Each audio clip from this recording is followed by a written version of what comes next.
Bueno, yo he visualizado su cine, no solo, pues, hablamos de cortos, hablamos de videos musicales, también videos de gran parte de publicidad, pero también en cine, men.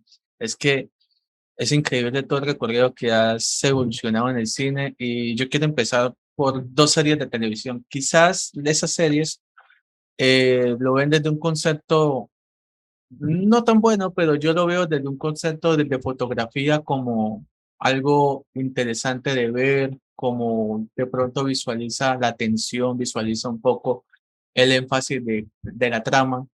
Y me gustaría preguntarle sobre qué opinas sobre el haber experimentado en series, por ejemplo, Falco y El Chapo. Bueno, son dos historias muy distintas que hablan sobre uno sobre la violencia y el otro sobre la venganza, pero ¿qué concepto encuentras ahí en su experiencia?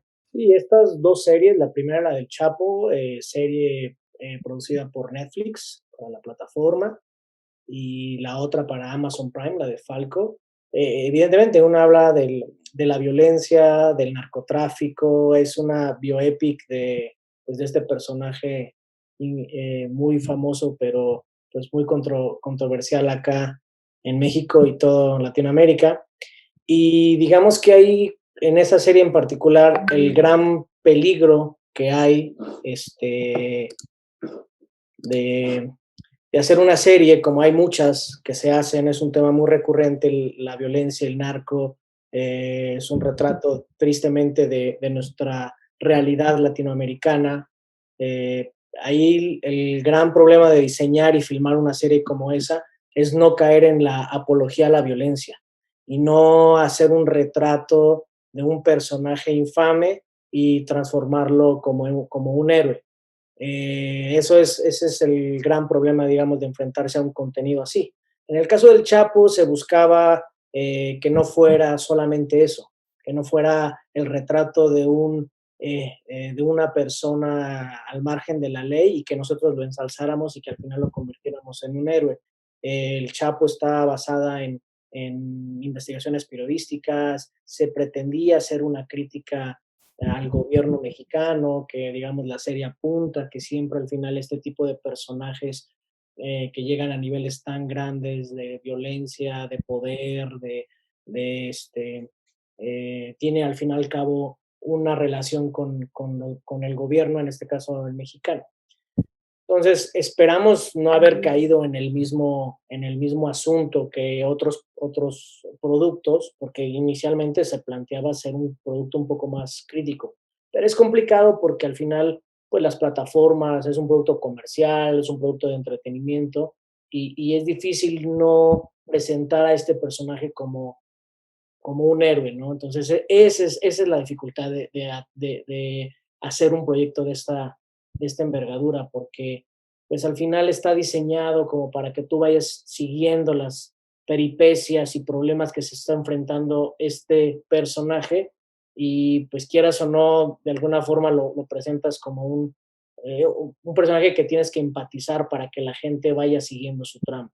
Entonces es peligroso de repente hacer este tipo de contenidos y más en nuestros países donde pues el narco pues ha destruido, ya es generador de violencia, de inseguridad pues de tanta cosa mala que pasa en nuestros países. Ese es yo lo que veo como el gran problema de enfrentarse a proyectos de ese estilo. Y en el caso de Falco, que habla sobre la venganza, es al final un serial policíaco, más que digamos que en contraparte con el Chapo. Falco era un serial policíaco muy exitoso en Francia, muy exitoso en Alemania, y pues bueno, nosotros lo queríamos darle un tropicalizar, como se le dice, ¿no? A la realidad mexicana y latinoamericana, pero sí, queríamos más que hablar sobre la venganza o más que hablar sobre violencia, eh, la historia o la serie se trataba de adentrar en la psique del personaje principal y a mí me parecía muy interesante, en un personaje que le sucede algo por ser un policía, un acto de violencia y está en coma 20 años, ¿no? Y entonces lo realmente interesante de esa serie, Muy bueno. más que la venganza, es, bueno, una un suceso pues, muy extraordinario cómo despiertas 20 años después, ¿no? Tu hija que tenía 1 año ya es una mujer de 21, tu mujer ya ahora está con alguien más. Entonces, más que hablar de la venganza en Falco, se pretendía pues hablar sobre este hecho y sobre la condición humana y sobre cómo un hecho extraordinario pues trastoca pues toda tu realidad y ese realmente era nuestro propósito, más que hablar sobre la venganza, que es, digo, parte de la trama es sobre eso, pero no diría que es lo fundamental, ¿no? Entonces, sí son dos proyectos muy diferentes con dos intenciones muy, muy distintas. Es que son temáticas bastante interesantes y no solo eso, yo he resaltado mucho, por eso es que acá en el canal se quiere tener más sobre directores de fotografía y pues tú eres un referente importante porque así como yo le digo a mis entrevistados, ustedes son los protagonistas, este canal es como el medio, el instrumento para que ustedes visualicen un poco más sobre su carrera, repasar todo, pero hay algo que sí me parece interesante, que hay algunas de sus producciones, usted, ¿cuál es la toma que usted más ha podido capturar sobre la maldad? Que tú digas, yo, bueno, yo sé que hablamos de El Chapo y Falco, que son dos producciones distintas, pero que tú digas, yo, o sea, no sé, prácticamente esta producción visualicé qué es lo que de verdad hoy el ser humano, que de verdad reproduce la imagen a través no solo del guión, de la dirección, pero también tiene que tener alguien importante, que es el director de fotografía, por lo que te pregunto eso. Sí, lo que pasa es que en proyectos largos es difícil que, por ejemplo, en películas o series o proyectos de mayor duración, haya una sola imagen emblema, digamos, de todo lo que haces, porque lo importante en proyectos de esa envergadura es que tú desarrolles un lenguaje visual y una propuesta visual adecuada a lo que estás contando, ¿no? Entonces, por ejemplo, repito, en el caso del Chapo, pues más que una imagen que resumiera todo, nosotros intentamos de alguna forma hablar de esta dualidad. Era muy clara que la serie estaba dividida entre el mundo del narcotráfico y el Chapo y el mundo del gobierno, Don Sol y toda esta cuestión política, ¿no? Entonces, en esa parte, pues la maldad o la violencia o la corrupción siempre estaba tratado como una especie de estilo más hacia la sombra, se pretendía, aunque era un producto televisivo y que siempre las empresas pues pretenden que tu estilo visual lo pueda consumir cualquier espectador, pues nosotros como directores de fotografía intentamos empujar más allá la propuesta visual y pues sí, el estilo de lo que estás contando. En el caso del Chapo, intentábamos jugar con eso, ¿no? Intentar jugar con las sombras, con las atmósferas, crear siempre imágenes donde el personaje no fuera luminoso, sino estuviera siempre más hacia esta parte, ¿no? Hacia lo sombrío. Y en el caso de Falco, lo mismo, más que una imagen, una toma que hablara sobre la venganza o sobre la violencia, eh, te repito, yo me concentraba más en diseñar una propuesta visual, un estilo visual que reflejara más como esto, como la memoria del personaje. ¿Quién es este personaje? Y a 20 años de quién fue, todo su mundo cambió y él es el único que está un poco estancado en eso, ¿no? Entonces yo intentaba que a través de ciertos recursos se enfatizara esta percepción que tiene el personaje de su realidad, de la poca claridad que hay, de lo velado, que él no recuerda quién realmente fue el que lo traicionó. Entonces, te digo, más que diseñar una sola toma o que una toma resuma todo nuestro trabajo, lo que intentamos como directores de fotografía es que el estilo visual de todos por ejemplo, en el caso del Chapo, 15, digo, de Falco, 15 episodios, estén esos elementos, esos conceptos que a ti te interesan y que le interesan a los directores o a los guionistas retratar. Entonces, siempre en proyectos largos, más que una toma, yo hablaría más como de los estilos, que eso es lo que realmente nosotros como directores de fotografía le aportamos visualmente a las historias y a las ideas que nos invitan a colaborar. Esa es una gran respuesta, de verdad, gracias por ello.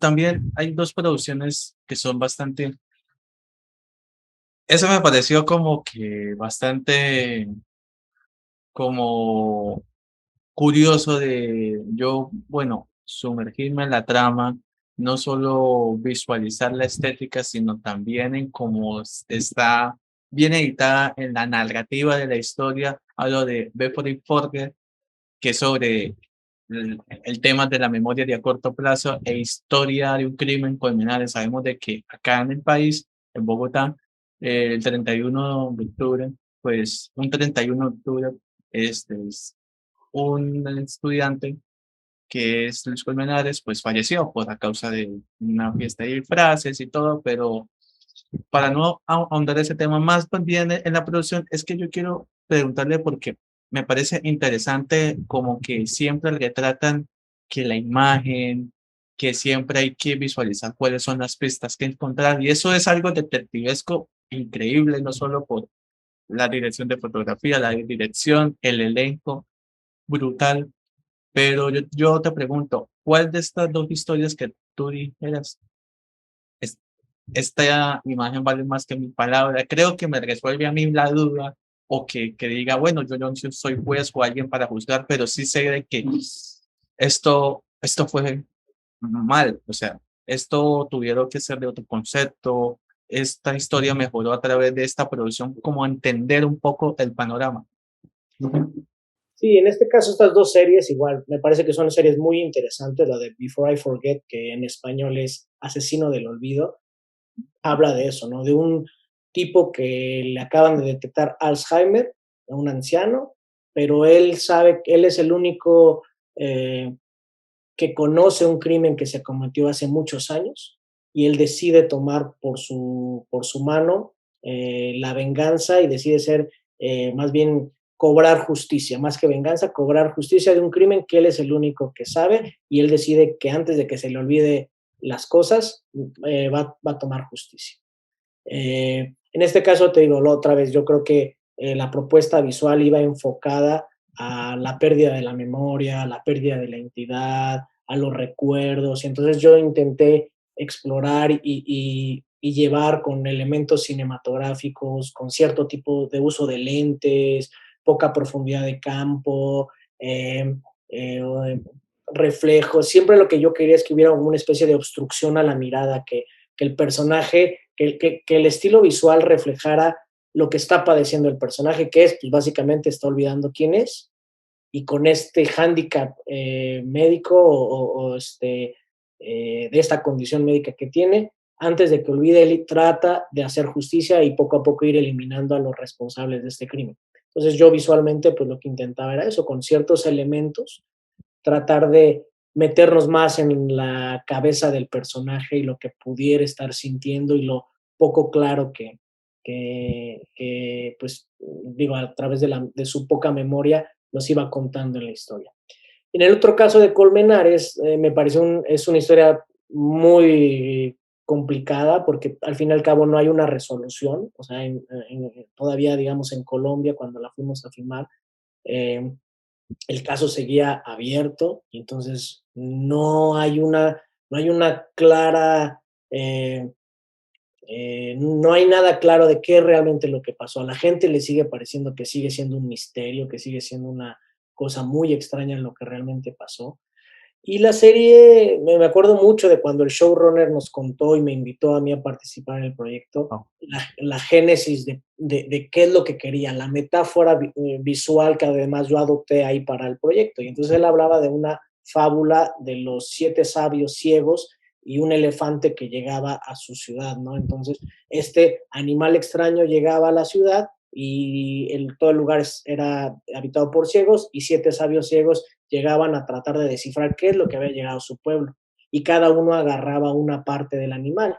Uno agarraba una pata y decía, es que esto no es un animal, es un tronco de un árbol. Otro agarraba la trompa del elefante y decía, es que esto es una serpiente. Alguien más agarraba su oreja y decía, no, no, no, es que esto es un murciélago. Alguien más le agarraba el estómago y decía, es que esto no es un animal. Agarraba su piel agrietada y decía, esto es una roca. Y entonces esa era la metáfora que nosotros queríamos retratar en Colmenares, que al final nadie tiene la verdad.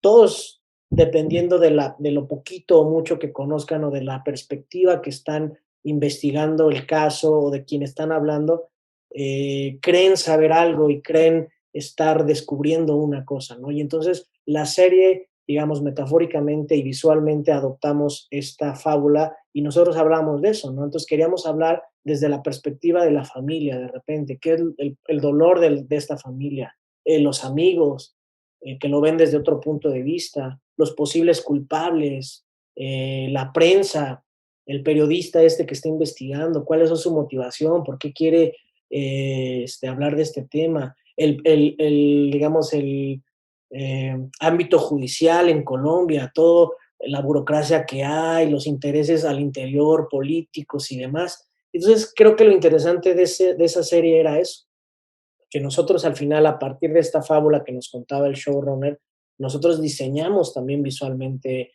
algo así. Entonces, lo que yo quería en los diferentes capítulos o diferentes tramas que vamos filmando, yo quería acentuar eso, ¿no? Que se viera de ligeramente distintos ángulos de una misma historia sin que nadie realmente nos supiera decir esto es lo que realmente ocurre. Entonces nosotros estamos viendo un mismo elemento de diferentes lados. Y eso era lo interesante en Colmenares. Digamos, pues tiene toda esta parte también medio detectivesca y de pistas y demás, que eso es lo que al final entretiene al espectador, lo que es lo que lo mantiene, digamos, en la butaca, le mantiene el interés, conocer realmente qué es lo que ocurrió, pero al final, pues, ni nosotros sabemos realmente qué es lo que ocurrió.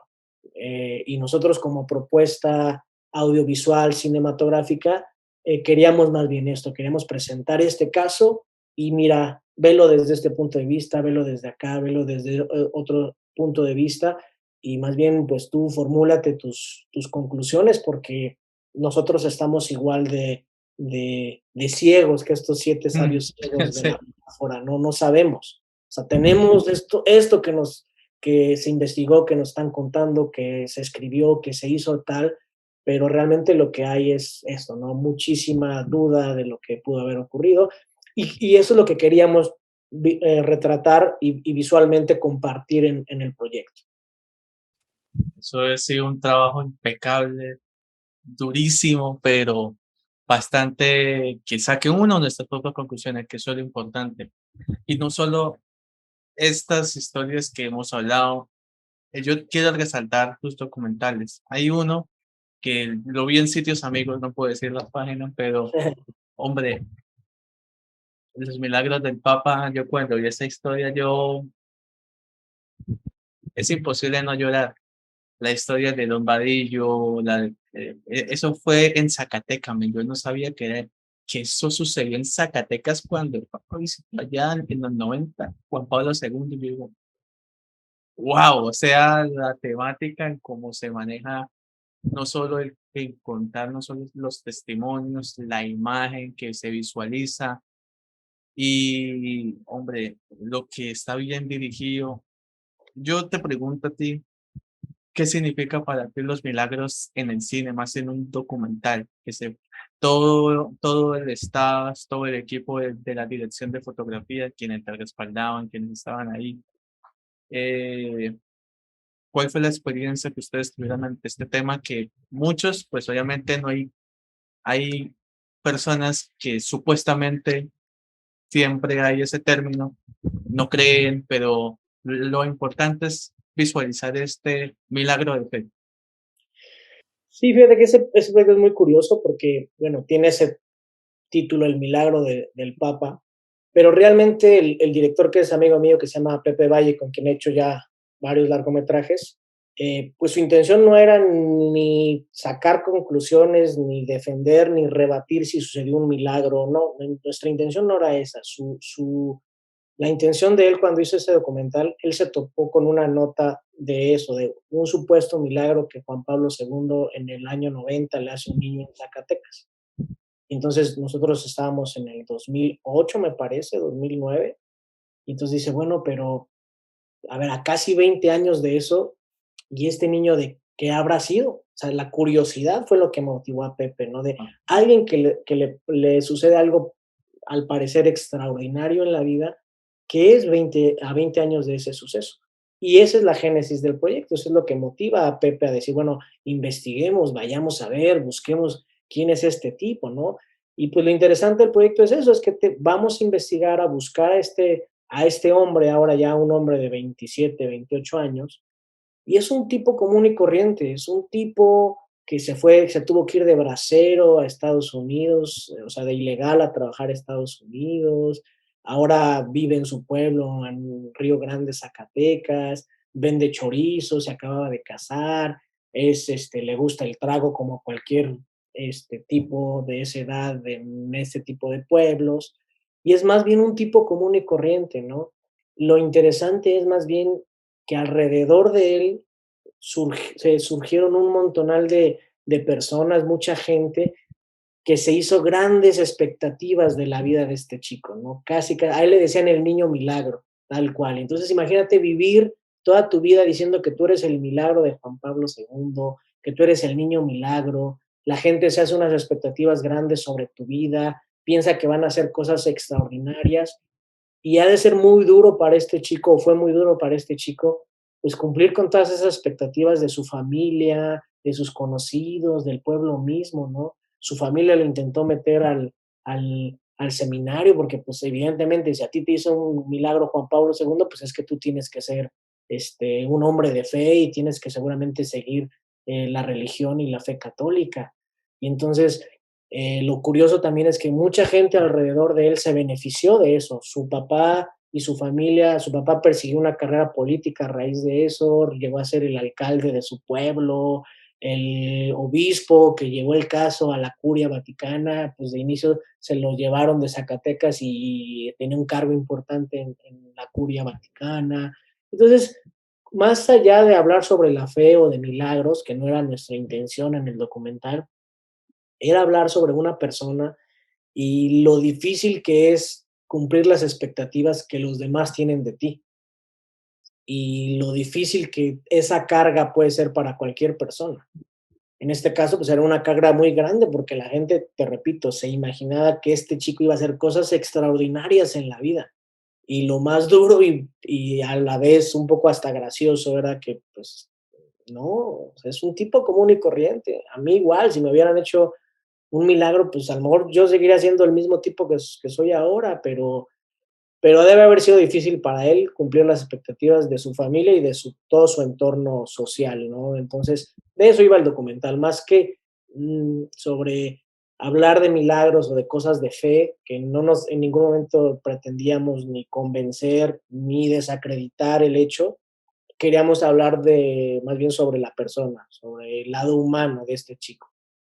La manera, bueno, en cómo has podido complementar el tema de bastantes formatos, bastantes temas, pero yo también visualicé como una historia que me deja como, no solo como dudas sobre qué pasa, sino también como una experiencia. Y es, mi inglés no es muy bueno, pero lo voy a decir, perpetual saneness. Ujú. Entonces yo cuando oí eso dije, ¿qué? Es, esto, yo digo, esto, ¿cómo es posible que Jorge pueda realizar una historia muy realista sobre una mujer que la verdad es una historia que yo digo, si uno lo experimenta, uno no es capaz de poder continuar, pero ella sí pudo. Entonces yo quiero preguntarte sobre qué tan, no solo qué tan difícil pudo haber tenido la experiencia de poder filmarlo, sino el contexto de que generó después, cuando salió esa película, cuando sucedió todo, o sea, cuando experimentó todo ese impacto de historia en ustedes, en el público, en cines. Sí, Perpetual Sadness es el título en inglés. Realmente la película se llama La Tiricia, que es muy extraño porque es un término que tal vez solamente hay aquí en México, por eso tuvimos que ponerle un título un poquito más generalizado. La tiricia es una expresión o es un término que se ocupa acá en México o se ocupaba en los pueblos, no tanto en la ciudad, como para hablar sobre una depresión profunda, una nostalgia muy fuerte, una melancolía desgarradora, por decirlo. En los pueblos se decía eso cuando alguien caía, que antes pues no había ese cuadro clínico de la depresión o no se sabía que había esa enfermedad emocional o mental de la depresión. Pues en los pueblos era muy fácil decir, ah, pues tienen tiricia o está tiriciento, ese era el término. Entonces la película se llama La Tiricia. Y es una experiencia muy interesante porque es una película que también, además de director de fotografía, soy el productor junto con Jorge. Jorge Pérez Solano, que es el director y escritor de la película, es mi socio, y nosotros tuvimos una primera experiencia de una película que se llama Espiral, que es la primera película de ambos, que habla también sobre un universo femenino, un pueblo en Oaxaca, de donde es Jorge, donde se van por la migración, se van quedando solo los viejos, mujeres y niños. Todos los hombres pues tienen que migrar. Entonces esa primera película la hicimos bajo el esquema de producción de la ópera prima del CUEC de nuestra escuela, donde estudiamos, que básicamente hay un concurso donde pues, te producen la primera película. Pero así como ellos te producen la película, te dan los recursos, pues te ponen un productor y ellos son los que deciden, pues más o menos en dónde van a poner el dinero. Y aunque fue una experiencia muy buena, Espiral, para nosotros como nuestra primera película, sí sentíamos que de repente no teníamos mucho poder de decisión de a dónde van los recursos para filmarnos las películas. Y como la experiencia fue buena a nivel cinematográfico en Espiral, decidimos juntarnos y ser un equipo, formar una productora y generar nuestros propios proyectos y ser los productores y que nadie nos tuviera que decir en dónde íbamos a poner los recursos. Al fin y al cabo, quienes mejor conocíamos las historias o quien llevábamos la batuta siempre éramos Jorge y yo, y queríamos tener la libertad como productores también de pedir los recursos y ya que los tuviéramos, poder decidir con esta sensibilidad de dónde creemos que era mejor poner los recursos para la película, ya sea en locaciones, vestuario, fotografía, lo que fuera, ¿no? Al final lo que queríamos era libertad en cuanto a eso. Y La Tiricia surge a partir después de filmar esta primer película que te menciono, que es Espiral. Pasábamos por un pueblo, también entre Oaxaca y Puebla, acá en la provincia mexicana, el México profundo, ya sabes, lugares de mucha pobreza, de mucha desigualdad.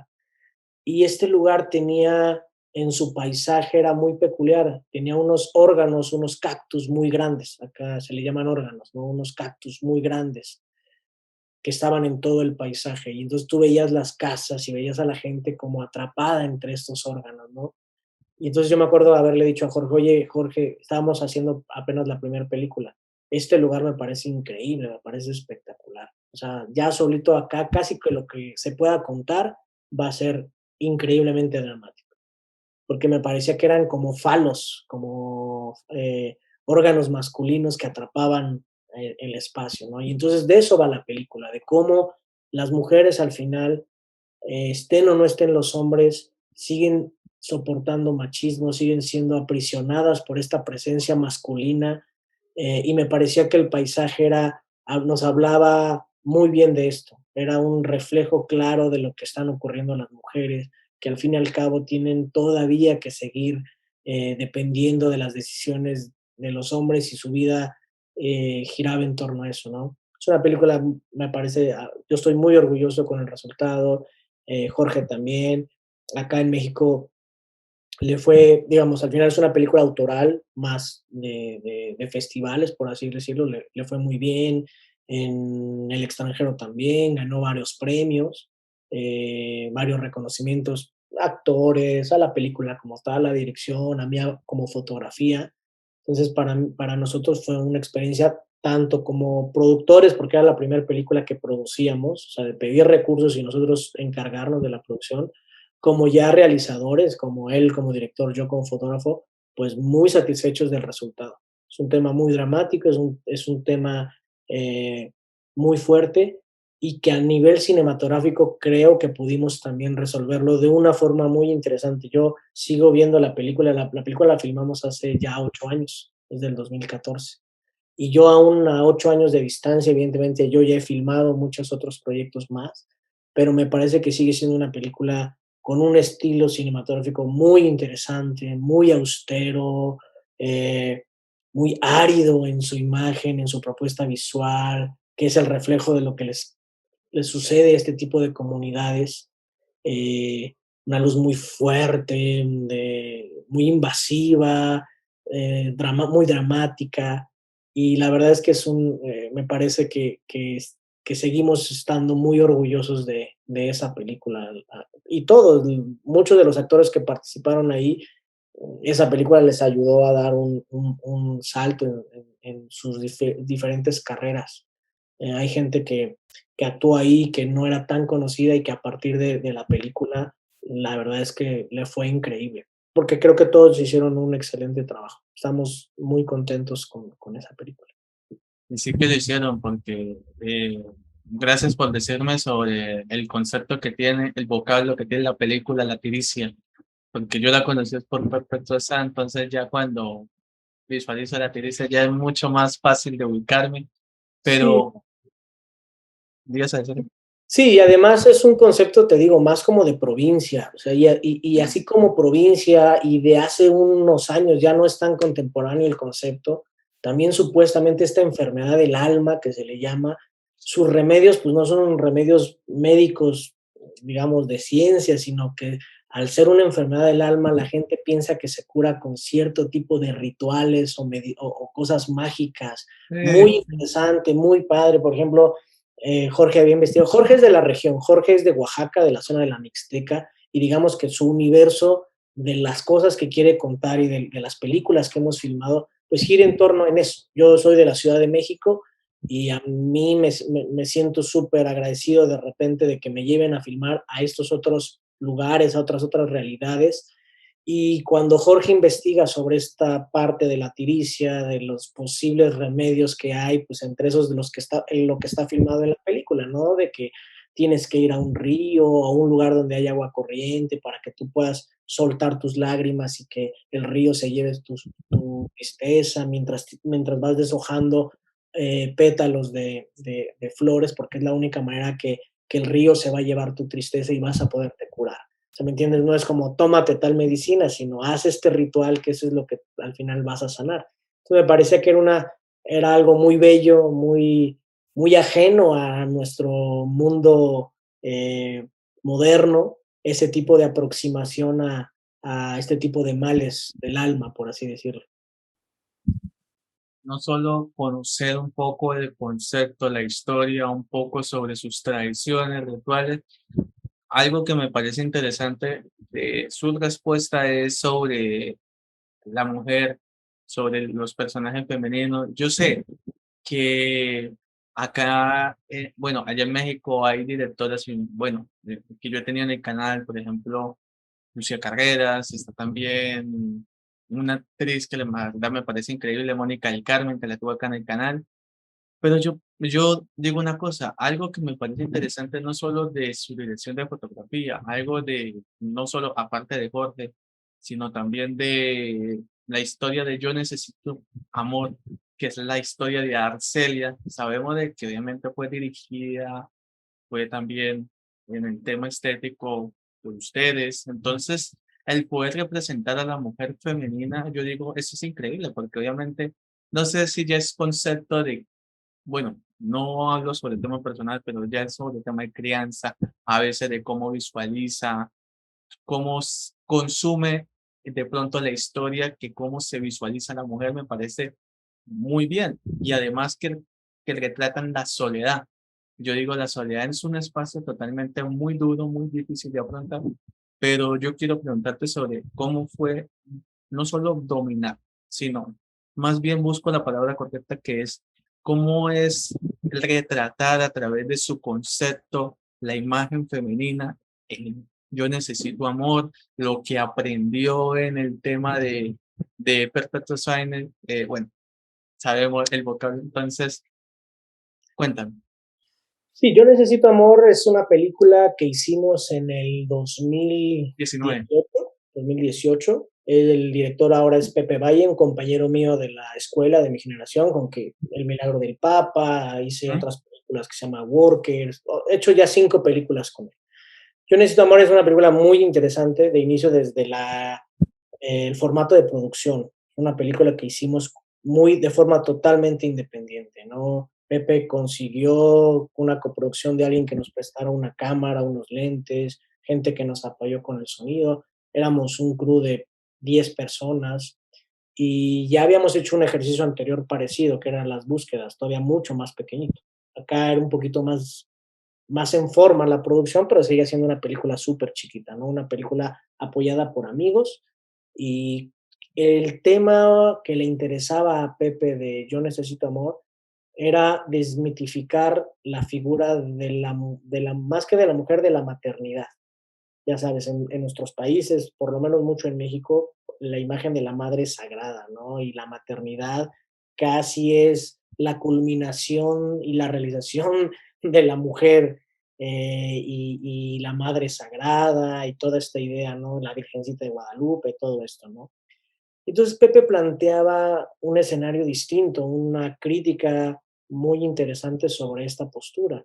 La película trata sobre Arcelia, una mujer de 30 y algo de años, que ya es madre soltera de un hijo de 5 o 6 años, y aunque pareciera que ama a su hijo, ella en el fondo, o ella muy en el fondo y no lo quiere reconocer, ella siente que este niño le echó a perder su vida. Y entonces me parece muy fuerte y muy interesante hablar del, tratar de desmitificar a la mujer o a la madre como un ser inmaculado, inviolable, ¿no? Y entonces la trama habla de eso, una mujer que lo que necesita o de que está necesitada es de un cariño de otra naturaleza, tal vez un cariño o un amor de pareja, tal vez un afecto distinto. Y ella cree realmente que su hijo le echó a perder su vida. Y entonces es un conflicto muy fuerte interno, porque toda la gente o todo nuestro mundo, la realidad le ha dicho que no puede ser eso, o sea, eso no puede ser verdad. O sea, tu cariño más grande y tu realización más grande como mujer es que seas mamá. Y ella dice, ella en el fondo sabe que este concepto pesa demasiado en ella y está luchando con eso, se siente muy sola. Ella quisiera conocer otro tipo de cariño o involucrarse con alguien, con otra persona de otra manera y no lo logra y entonces ella canaliza toda su frustración con su hijo. No les cuento el final porque es bastante shocking, está Sin spoiler. padrísimo. A mí me parece que está increíble la resolución de la película. Y a nivel visual, es una película, como te comento, es una película con muy pocos recursos. Básicamente es una película entre amigos. Las locaciones nos las prestaban, el departamento de arte. Generalmente cuando tú haces una película o una serie, pues ahí está el departamento de arte y ellos se encargan de los espacios que te funcionan para filmar, pues transformarlos para que tu propuesta visual esté adecuada a lo que tú necesitas en cuanto a color, texturas, mobiliario y demás cosas, ¿no? El vestuario lo mismo, ¿no? Y en este caso, pues las locaciones eran prestadas, básicamente era el personaje de la chica, su vestuario propio. Entonces, desarrolló una propuesta visual donde tú no puedes manipular los elementos que normalmente manipulas en el cine. Es complicado porque dices, bueno, a mí me prestan este departamento, pero pues el departamento básicamente son puras paredes blancas y el mobiliario es el que es y el vestuario es el que trae ella. Y entonces decías, y las luces, y tienes 3 luces para trabajar.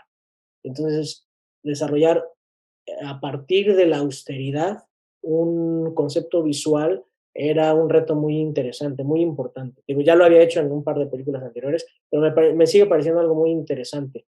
Cómo te tienes que despojar de todo lo que generalmente haces en otro tipo de proyectos, generalmente pides en otro tipo de proyectos, para concentrarte en lo realmente esencial de esa historia y de lo que te está pidiendo.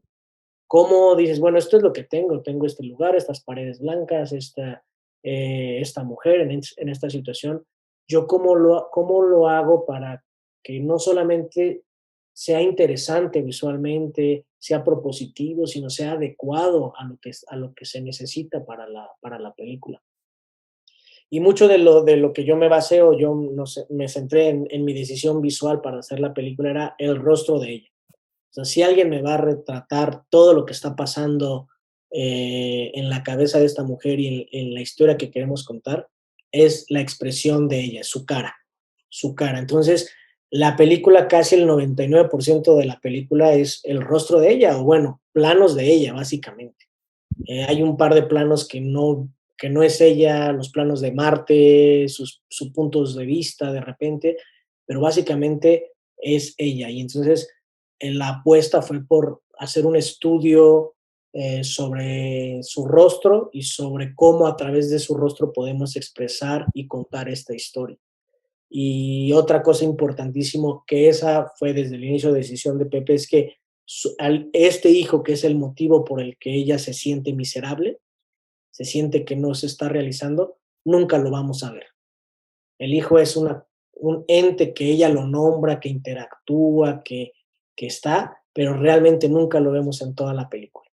Y entonces también es un ejercicio extraño, distinto, decir, bueno, ¿y será que se lo está imaginando? Estamos hablando de una mujer enloquecida, esquizofrénica, o si que existe ese niño, ¿no?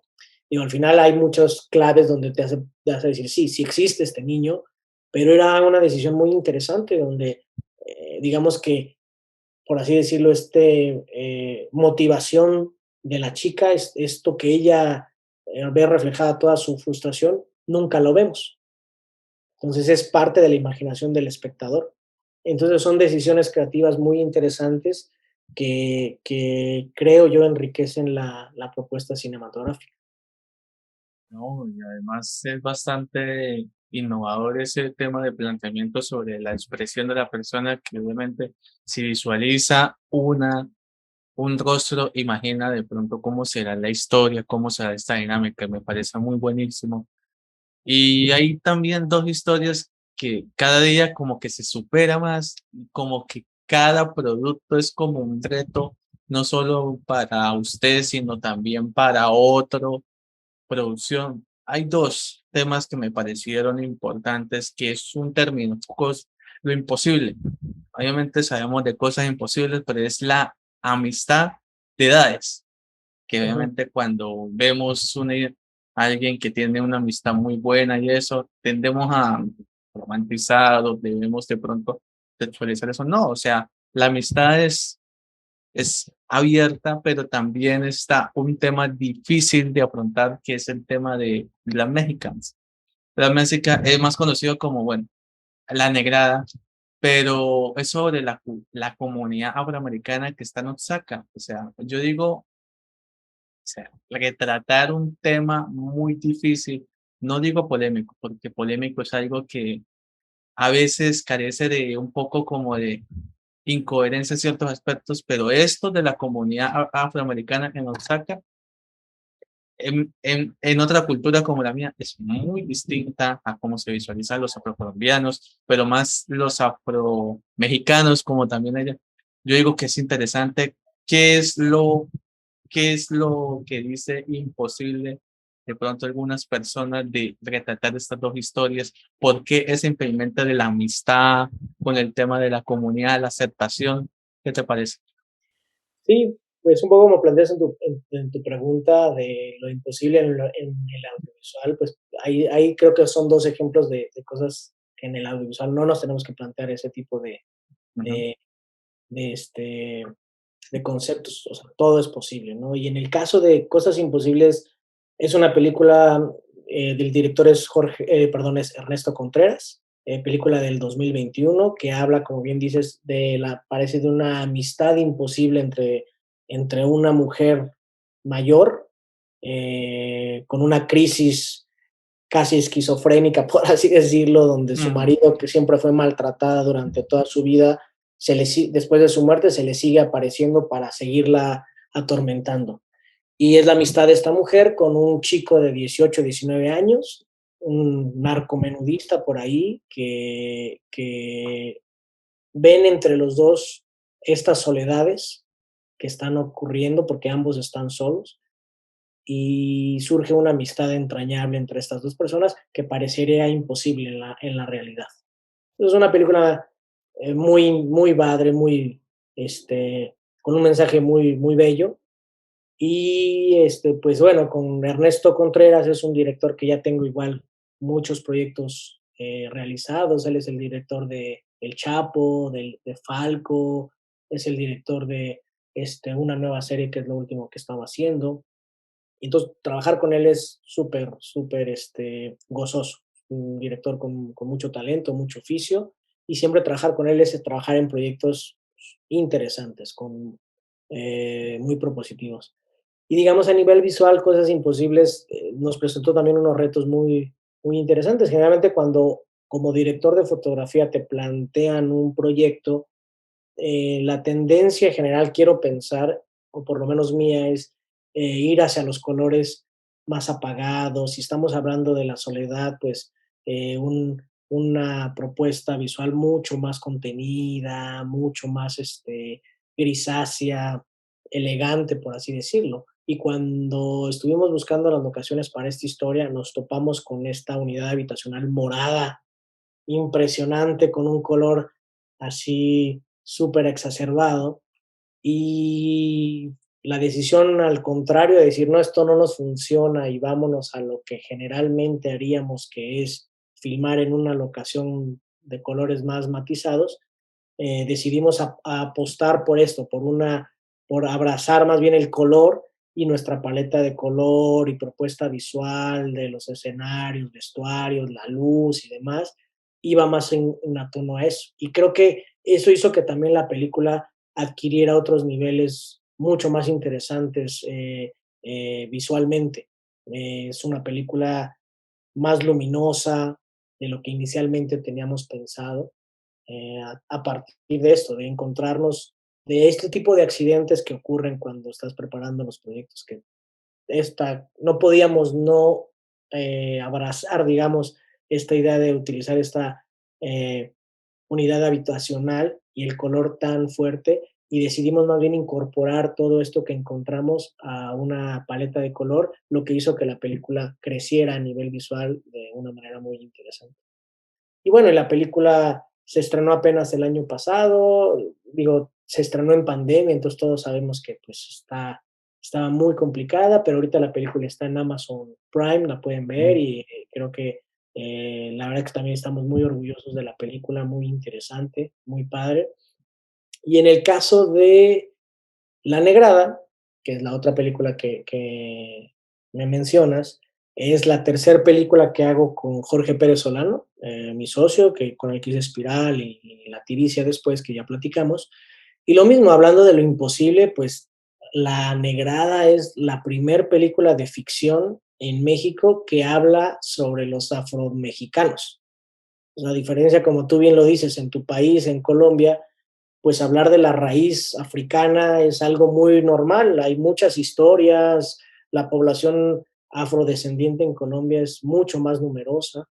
En México algo ocurrió en la colonia, que hubo mucho mestizaje, y las comunidades africanas fueron muy pocas, son muy breves. Actualmente solamente eh, está la comunidad entre Oaxaca y Guerrero, que es la que nosotros retratamos, y hay una comunidad en Veracruz, y luego hay otra comunidad en Coahuila, pero ya son de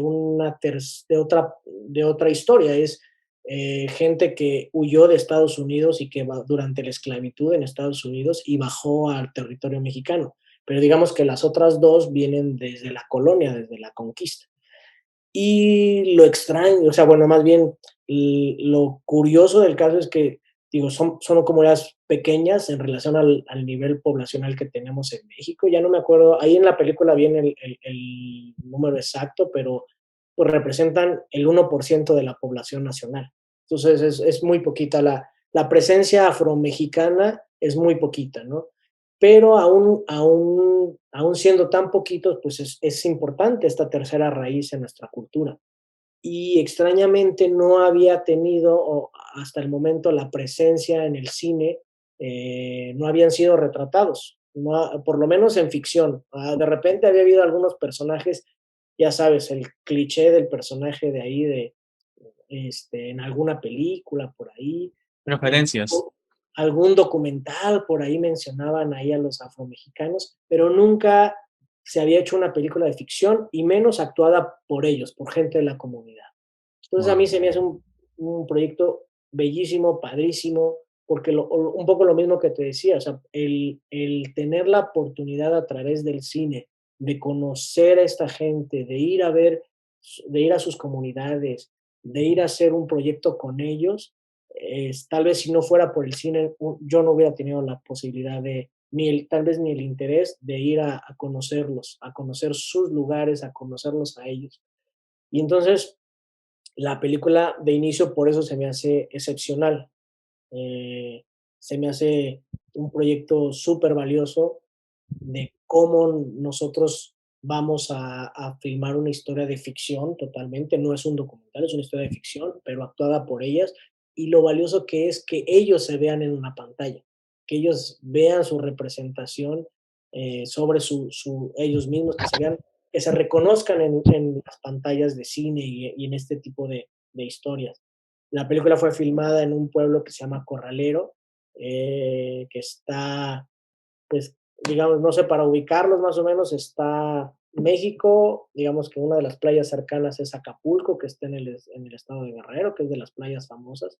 Pues este lugar está como a 7 horas de Acapulco, Wow, metido hacia abajo, pasando, digamos, la frontera con Oaxaca.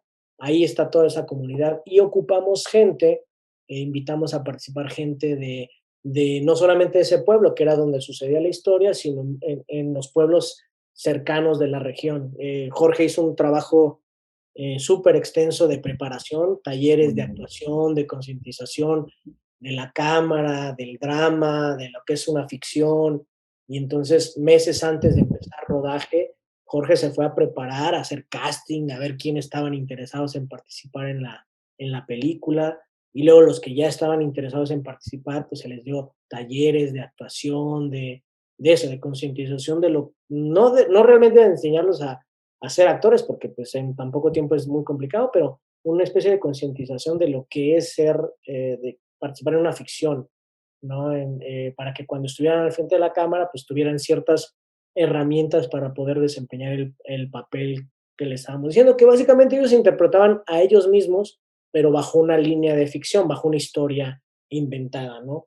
Y pues la película, la verdad es que también le fue súper bien en festivales, es igual una película más autoral, eh, muy interesante, y lo más valioso fue, pues, cuando les pudimos enseñar la película a ellos, ¿no? Los llevamos al festival, se estrenó en el Festival de Guadalajara, que es acá en México uno de los más importantes, se estrenó en la competencia y llevamos o sea, un par de camionetas llenos de toda la comunidad que participó, y ellos verse en pantalla fue joder, increíble. me imagino que Padrísimo, fue. porque imagínate, pues a casi a más de 100 años de historia del cine mexicano, nunca había habido una película que retratara a esa comunidad, nunca. Entonces, me parece que eso es lo que no es imposible, ¿no? Como decías en tu pregunta, o sea, ahí se muestra este tipo de historias y hay muchísimas más historias todavía. El problema tal vez del cine mexicano es que de repente está muy centralizado y hay historias en muchos rincones de nuestro México tan diverso, tan distinto, y esa es una muestra de eso. Igual, y a nivel visual, la verdad es que yo estoy muy contento con el trabajo.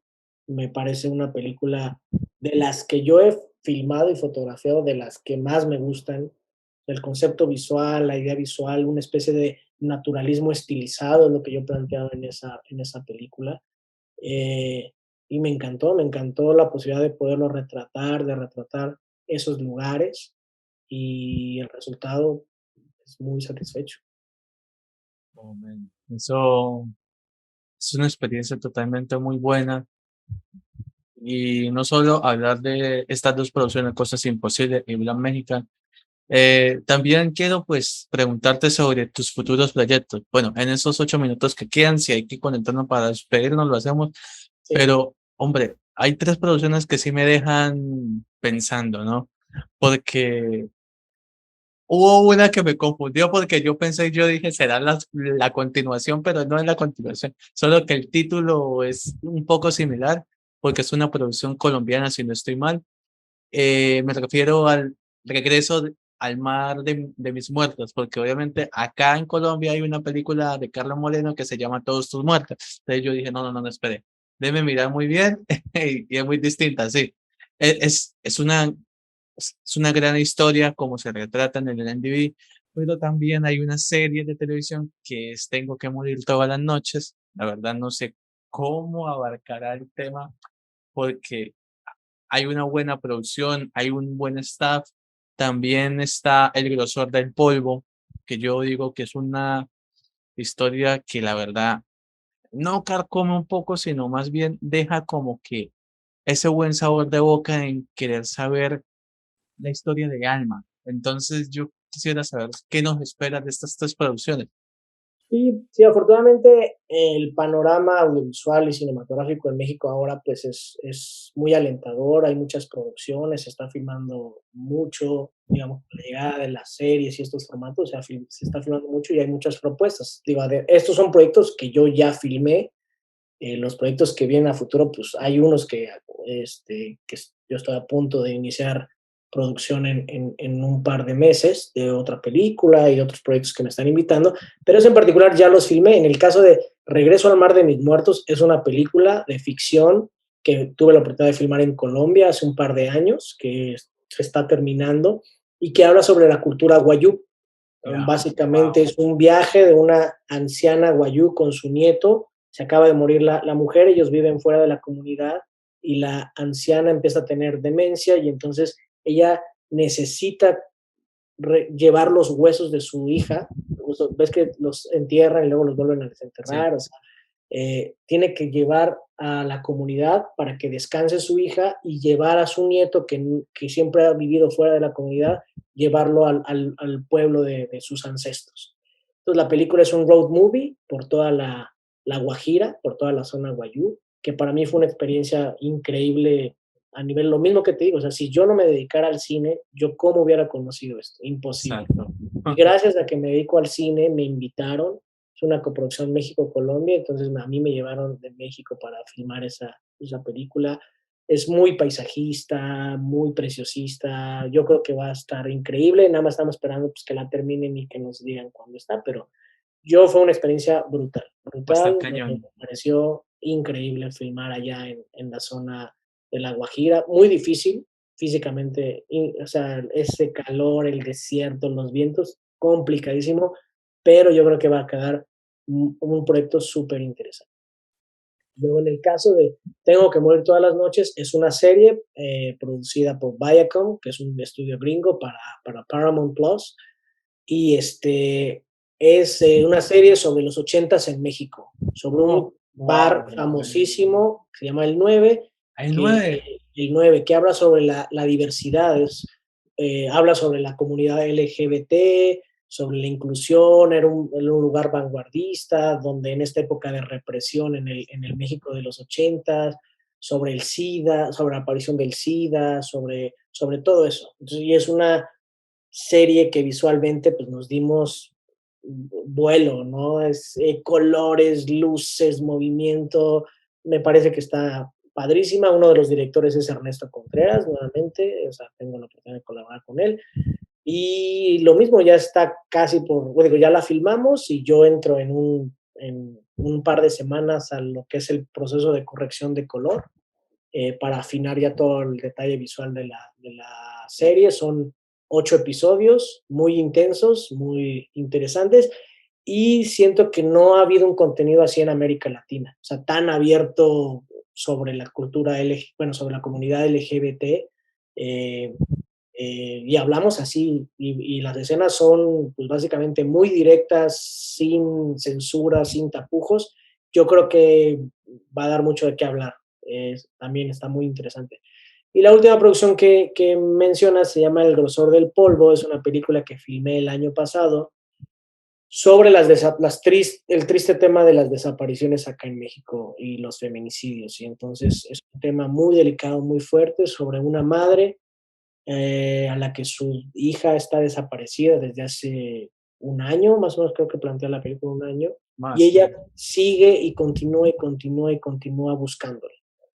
Y no les quiero hablar mucho de la película para no echarles a perder, pero básicamente es esta lucha, esta soledad, eh, incertidumbre que carcome a esta mujer, que lo más feo de alguien que desaparece, que ocurre así, es que ni siquiera la familia descansa, y entonces esta mujer no puede descansar, no puede estar ni estar bien en su soledad, porque no sabe si su hija está viva o está muerta, y ella la sigue buscando.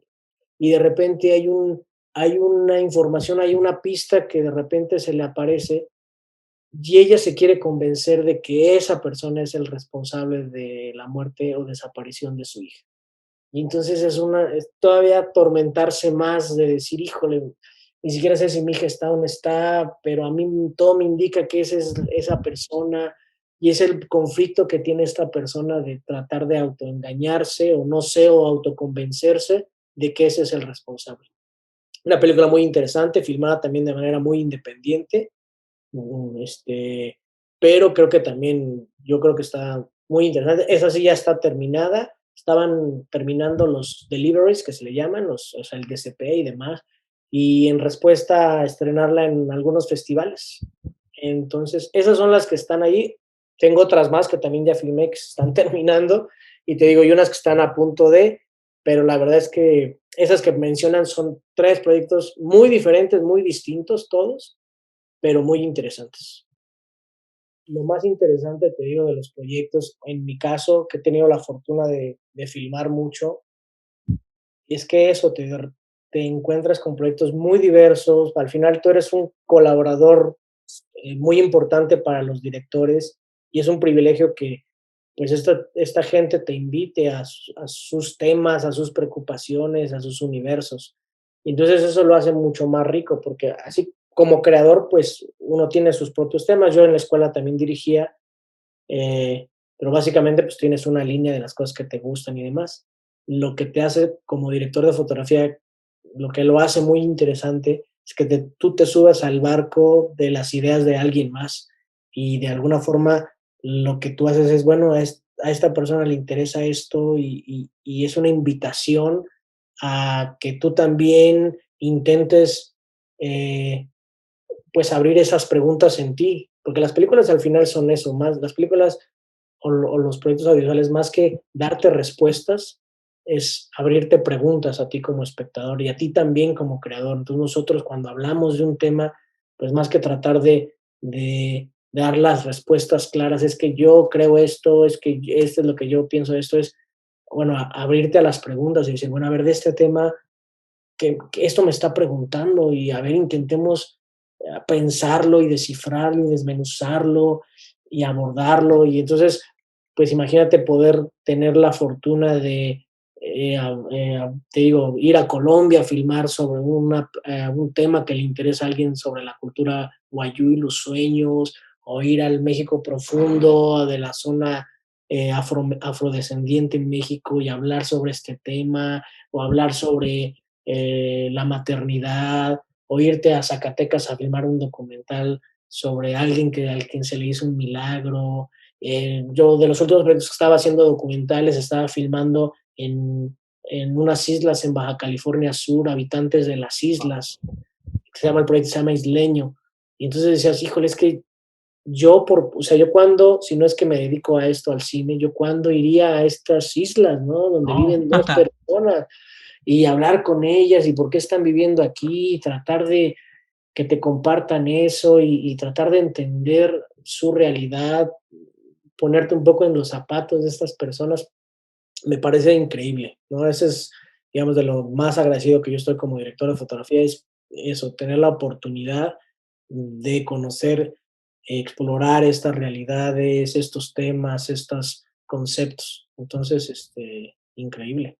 Y todos son interesantísimos y los que vienen, yo espero, lo único que a mí me desearía o pediría es que me sigan llegando proyectos así de interesantes y que me permitan a mí eso, meterme a esos universos que si no fuera por esto, pues yo no podría. no, que sea mucho más y yo sé que te van a llegar. No, yo quiero darte un fuerte aplauso por esta gran oportunidad. Yo la verdad te soy sincero, yo la primera vez que visualicé todo el elenco, toda la producción y decidí profundizar en el tema de fotografía. Claro, yo te mencioné antes de la entrevista directores importantes, pero yo de una vez inicié a poder tenerte en la lista de entrevistas es por los milagros del Papa. Esa, ese documental para mí, yo dije, es el momento que abrió todo. Y ahí sí, poco a poco, antes de llegar a este momento, profundicé un poco más obviamente su cine. Me hace falta más productos, no te voy a mentir, me hace falta más productos por ver que quizás no están en plataforma, quizás están en otras, pero ya más adelante las veré con calma, pero es que todo esto es interesante y yo la verdad te felicito, te doy las gracias por interesarme un poco más sobre los directores de fotografía. También le agradezco a Solveig por darme ese puente. Espero que la AMISI pueda concederme muchas más oportunidades de entrevistarlos a todos, casi todos, pero hombre, este es un espacio para que te despidas con tus redes sociales. Ya dijiste sobre la producción del isleño, pero de pronto para que vean más tu trabajo, dónde se pueden contactar, comunicar contigo, un mensaje, ahí está. Claro, sí, pues a los que le interesen la fotografía y estén interesados pues hacer eso, un puente, un vínculo, platicar de cine, de fotografía, me pueden encontrar ahí en mis redes sociales, que en Instagram es César Gutiérrez Miranda, así todo seguido. En Facebook me pueden encontrar como César Gutiérrez Miranda. Y está mi página de internet también, que es www.cesargutierrezmiranda.com. Ahí están los vínculos para mis redes sociales, está mi correo electrónico, ahí están todas las producciones que he hecho por si quieren investigar más. Afortunadamente ahora con las nuevas plataformas, casi todas están en alguna plataforma, ya sea Netflix, Amazon Prime, HBO. Hay una plataforma aquí en México que se llama Filmin Latino, que es una plataforma bueno, que tiene un vínculo con el IMCINE y que tiene muchas producciones también en las que yo he participado. Y entonces, pues nada, ahí están los contactos, las redes sociales para cualquiera que me quiera contactar, escribir, preguntar. Yo siempre estoy entusiasta de compartirles mis experiencias y compartir el conocimiento y nada, ¿no? Hacer que la gente interesada en cine y fotografía, pues nos conectemos. Yo cuando visualicé pues, los milagros del Papa, no la pude ver en Filmatina porque no está disponible en mi país, lastimosamente, pero ya miraré.